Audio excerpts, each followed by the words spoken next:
तो mg को component में ब्रेक कर लेंगे। तो तुम बोलो कि सर नॉर्मल को क्यों नहीं ब्रेक किया, mg को ब्रेक कर लिया, बता क्यों नहीं हो सकता? नॉर्मल हो सकता है ब्रेक, ये ले, ये थीटा ऊपर का n cos थीटा और इस डायरेक्शन में n sin थीटा हो जाएगा, नॉर्मल भी ब्रेक हो सकता है। तो क्यों नहीं किया? और जनरली नहीं करते, क्यों नहीं करते भाई? नहीं नहीं नहीं, सुनो कुछ भी भाई, मोशन तो इस डायरेक्शन में होगा,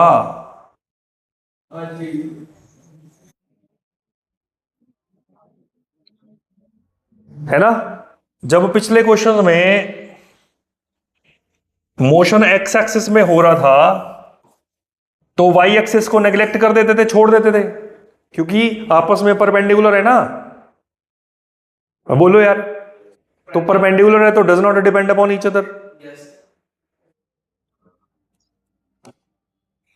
इसलिए देखो मोशन तो इसके अलोंग होगा, लाइन ऑफ मोशन, तो इसलिए इसके अलोंग फोर्सेस रखेंगे और उसके परपेंडिकुलर में फोर्सेस रखेंगे।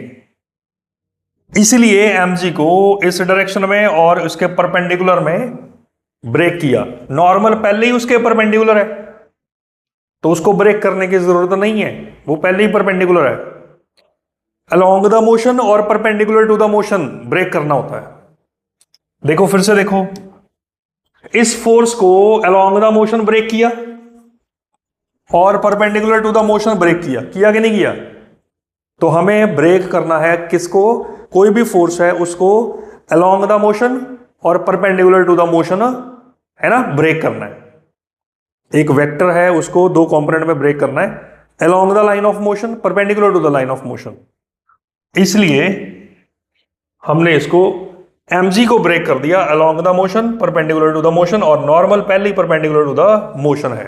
अब बताओ कि क्या ये जो ब्लॉक है ये वेज के अंदर अंदर चला जाएगा? नहीं। क्या हवा में चला जाएगा? नहीं। इसका मतलब इस डायरेक्शन में फोर्सेस बैलेंस्ड है।